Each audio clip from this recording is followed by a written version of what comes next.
আমরা যেরকম HIV AIDS নিয়ে কাজ করছি 14টা জায়গা ডিস্ট্রিক্ট এবং কলকাতা জুড়ে, তার সঙ্গে সঙ্গে দুর্বার অ্যান্টি ট্রাফিকিংয়ের প্রোগ্রামটা চালাচ্ছে। এবং আমরা আরও যে কাজগুলো করি, যে এটা যৌনকর্মীরা দুর্বারের যে স্বপ্ন আর কি, যে ভারতবর্ষের প্রত্যেকটা প্রান্তে যে যৌনকর্মী দিদিরা আছে তাদের জন্য একটা প্ল্যাটফর্ম হওয়া দরকার। সেই জন্য দুর্বার যে প্ল্যাটফর্ম তৈরি করেছেন সেটা কিন্তু ডক্টর জানাকে আমরা বলি যে স্যার, পশ্চিমবঙ্গে আপনি দুর্বার বা যৌনকর্মীদেরকে অনেকটা এগিয়ে দিয়েছেন।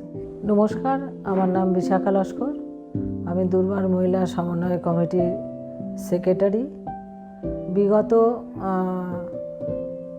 29 বছর ধরে আমি দুর্বারের সঙ্গে যুক্ত এবং আমাদের যে জায়গা থেকে দুর্বারের যে শুরু হয়েছে সেটা হচ্ছে এসটিডি এইচআইভি ইন্টারভেনশন প্রোগ্রাম। 1992 সাল থেকে আমরা শুরু করি। সেখানে শুরু করার পর আমরা যেটা দেখেছি যে আজকে তাদের এইচআইভি এইডস নিয়ে সচেতন করলে তার সঙ্গে সঙ্গে আরও কিছু যে সমস্যাগুলো আছে সেগুলো মূলত তুলে ধরতে হবে।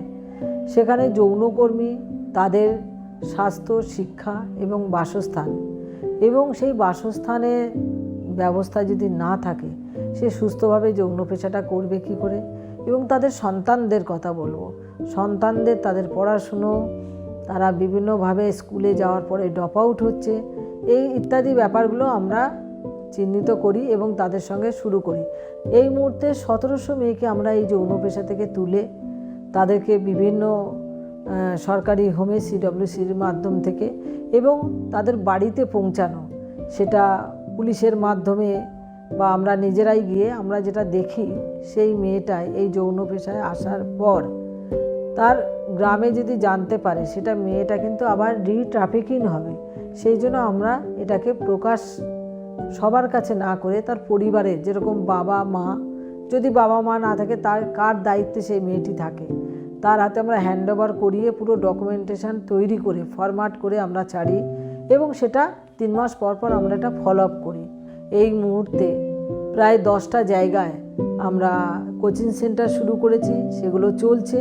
কিন্তু দুঃখের বিষয় আমাদের কাছে ওইভাবে ফান্ড নেই, কিন্তু আমরা চেষ্টা করি সবার কাছে বলে কিভাবে এটা চালানো যায়।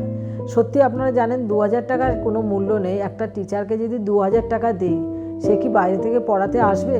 কিন্তু আসে না। কিন্তু আমাদের যে সমস্ত সন্তানরা যারা গ্র্যাজুয়েশন কমপ্লিট করেছে, মাধ্যমিক উচ্চ মাধ্যমিক দিয়েছে, তাদেরকে রিকোয়েস্ট করে 1 ঘন্টা 1.5 ঘন্টা বা 2 ঘন্টা একটা পড়াবার জন্য অল্প কিছু জলপানি দিয়ে তাদের আমরা এই ক্লাসগুলো চালাতে শুরু করেছি।